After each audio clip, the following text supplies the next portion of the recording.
I knew it.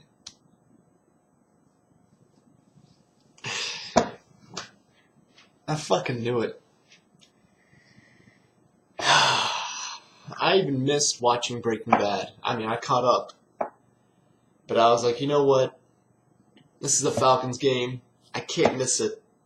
I can watch Breaking Bad, today, which I did. But I was like, I gotta watch the Falcons game. Maybe they made some adjustments. Maybe they decided, you know what? The Patriots are coming into our house. We gotta defend the dome. We gotta put on a game. It's NBC. It's primetime game. The whole nation is watching.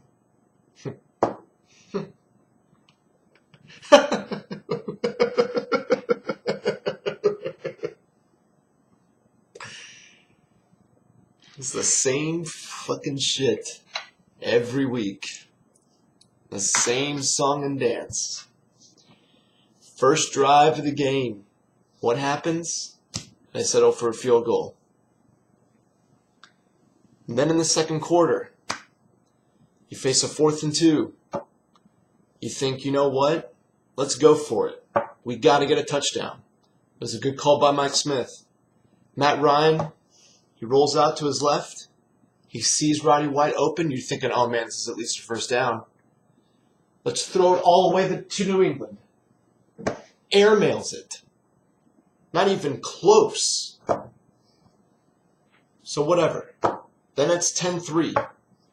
Then we finally score a touchdown and give the ball to Tony Gonzalez. That seemed to be the cure, is Tony Gonzalez. But once again, mastermind Bill Belichick. This is the reason why he's the fucking one of the best coaches. He just said, you know what? They're not going to throw the ball to Julio Jones. Matt Ryan tried to do that once or twice, and Julio Jones wasn't doing anything because Aqib Talib he's one of the best corners in the game. You double coverage Tony Gonzalez. You got an injured Roddy White that can't make any catches. Who do you have left? Is Harry Douglas, and even then, the plays were working beautifully. You got Harry Douglas on the crossing patterns. That was working wonderful. I don't know why we didn't keep using that. It's just the same shit. We drive 6 times into the red zone. 6 times. And we get 2 touchdowns. Think about it. No, we only got one. I mean, it might have been... No, it was 2 touchdowns. This is the same shit. I'm not going to keep going into this, this ridiculousness of talent, because there's no point. Just keep watching. I mean, there's no point in me reiterating all of this. There really isn't. The problem is that we have no fucking idea what to do. It's as if our coaching staff is just so fucking inept. Every time we get into the red zone. It's as if we get confused as to who wants the ball. You have fucking playmaker. You have Julio Jones, who made just a stupid catch. Stupid catch. 2 catches in the 4th quarter when they were driving down the field. Matt Ryan threw that ridiculous long ball, which was the first time, by the way, this is the first time this season you've thrown the deep ball. Once it got intercepted because Matt Ryan threw it just right at Talib. Threw the ball right to him. Didn't even give Julio a chance. The second time when you gave Julio a chance, he came down with it. And then he made that ridiculous sick catch on the left side of the sideline. This guy is a fucking playmaker. You got Roddy White, who's injured as shit. He's covered by Talib. You got Tony Gonzalez, who couldn't even get off the line. He was double covered. Why would you throw it to Roddy White when he's injured? He can't even make a play. You got Julio Jones. It didn't matter. It didn't matter the fact that, we could have had a chance to tie the game. We had plenty of chances to blow this game out. You're talking about a Patriots team, okay, who's now 4-0. Who the fuck? What receivers do they have? Kimbrel Tompkins? An undrafted? all of these players were undrafted or rookies. All the wide receivers were rookies. Aaron Dobson got injured. You had Julian Edelman. You have Kenbrell Tompkins. The tight end that made the first catch, what was his name? Something Mulligan. Who the fuck? Who the fuck are these players? I could understand if it were Gronk and Amendola. I'd be like, okay, yeah, you got two big playmakers, but they weren't even in the game. And you still got outscored by Tom Brady, who didn't even have Shane Vereen either. And Vince Wilfork got injured. You couldn't even run the ball against them. It sickens me, man. This season is over. This season is over, dude. You got these Falcons fans, even all of them left at the fourth quarter. They left after the Patriots scored that touchdown.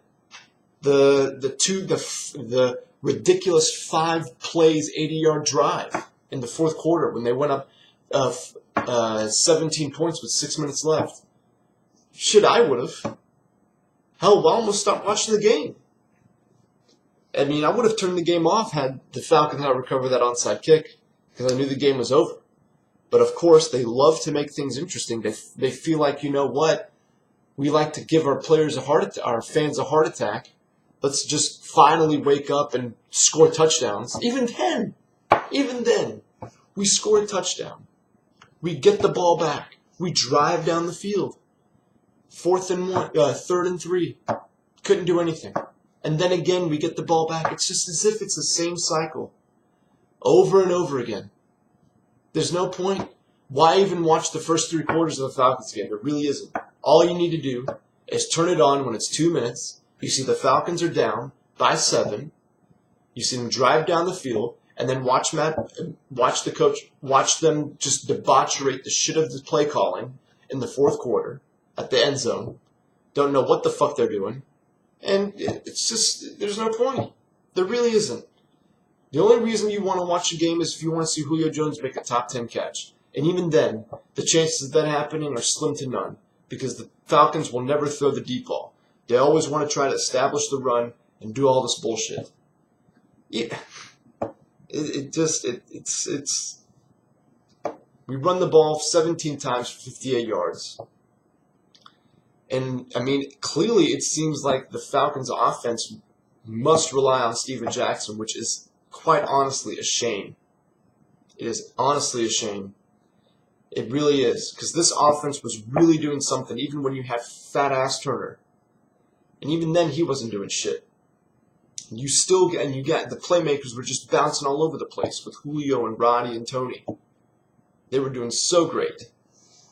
And you bring in Steven Jackson and all of a sudden the offense just fucking crumbles. They can't do anything in the red zone. 6 times. 6 times.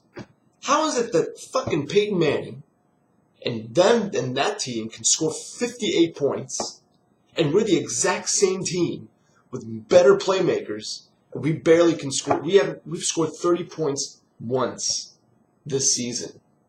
30 points once. And that was against the Rams defense. 30 points. That's pathetic. This is honestly a joke. I'm hoping this is just this is a big April Fool's.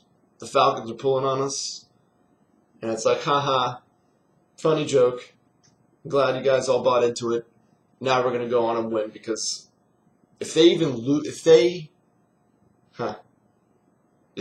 to New York Jets, I mean, I'm already saying the season's over, but if they lose to New York Jets, the chances of them even getting into the playoffs are 9%.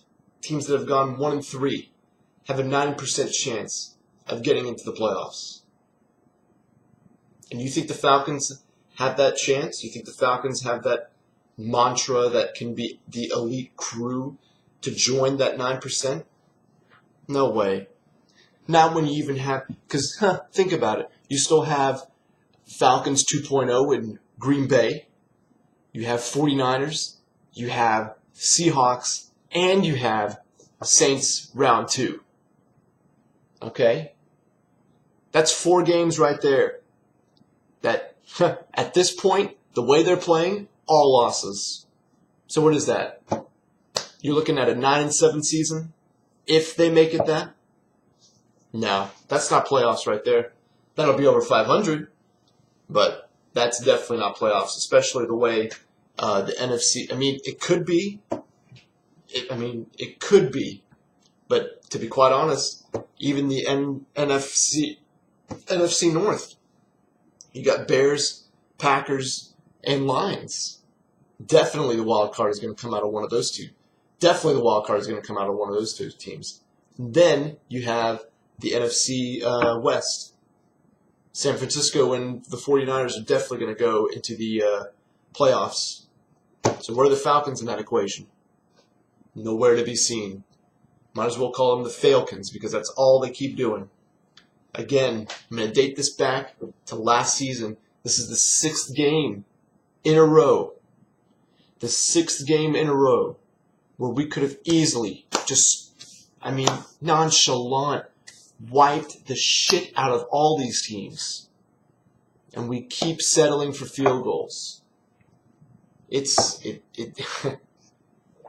We should have beat Miami 41 to something. We should have easily beat the Patriots. If we had converted half of the end zone chances, even if we went 3 out of 6. 3 out of 6. There you go. That was 7 points right there. It's sad. There's got to be some changes, man. Get the fucking Jacksonville rejects out of there. Mike Smith, he's a great head coach, but when it comes to being in the clutch, no dice, man. Matt Ryan, people want to say Matty Ice. Oh, he's got 22 game-winning drives. What's been going on now, dude? What's been going on now? He's not clutch anymore. He's not clutch. I'm sorry. He's not clutch because the play calling is inept. We finally started using the no huddle and it started working well up until the fact that we can't score shit in the end zone. But it seems like this offense is way too predictable. Every time, 4th and goal, he wants to go to Tony Gonzalez. You take Tony Gonzalez out, he goes to Roddy White. What was the point of even getting Julio Jones?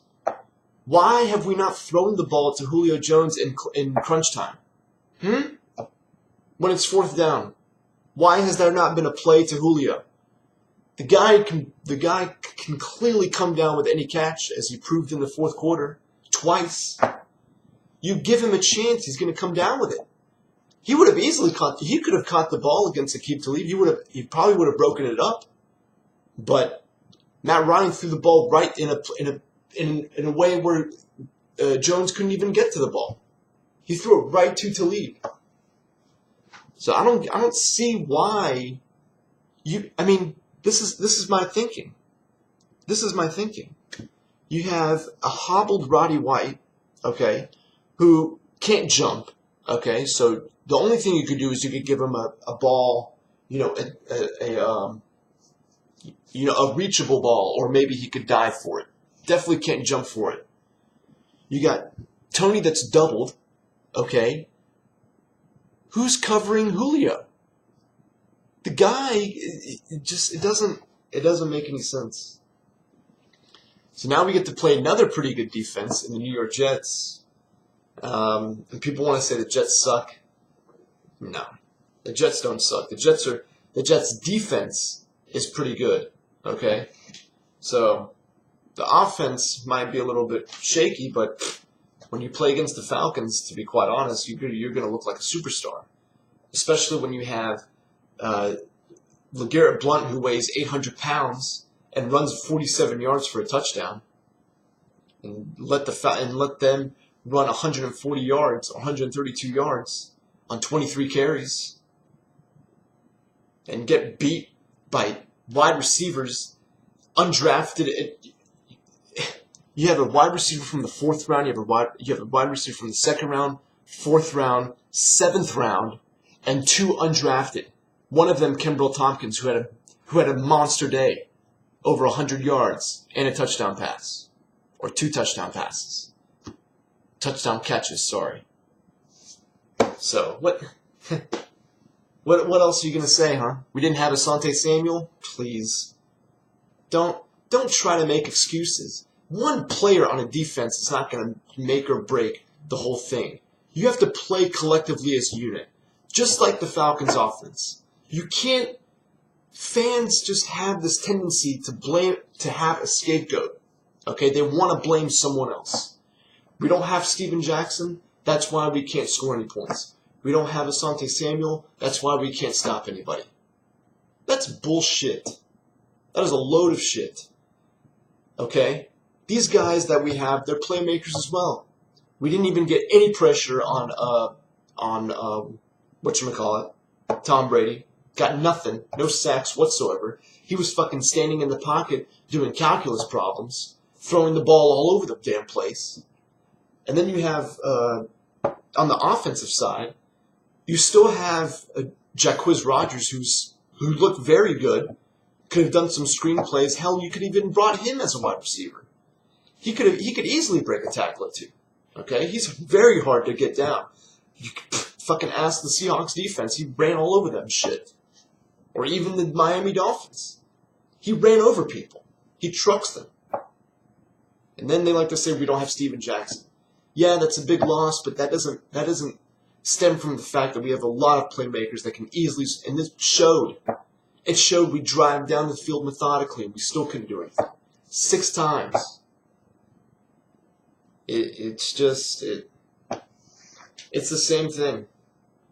I mean, I'll still watch the game on Sunday, or Monday, this upcoming Monday, but I know it's going to be the same thing. If you want a prediction, it's going to be, will the Falcons score more than 30 points? Fuck no. It's probably going to be 24-21. Matt Bryant kicks a game-winning field goal. Matt Ryan drives down the field. Matt Bryant kicks a game-winning field goal. That's it. If that's what you guys want, by all means, I'll give it to you. But this is not what should be happening. It really shouldn't. I'm praying that after this game we go into a bye week. People can get healthy, okay? And then, we'll have Steven Jackson, and we'll have all these other players. And if still this team is not doing anything, then the game's over. But that's about it. I really don't know what else to say, other than the fact that this team is just same thing. Just repeat the same stuff over and over. First drive down the field, drive down, great, get into the end zone, poop. That's what you want? That's the Falcon story. Just a big collective poop on the end zone. That's it. If you want to surmise the Falcons season into one image, it's a massive pile of dog shit, or if you want to say Falcon shit, right on the end zone. That's all it is. Because that's what they like to do best, is poop when it matters. And that's scoring in the end zone. Wonderful.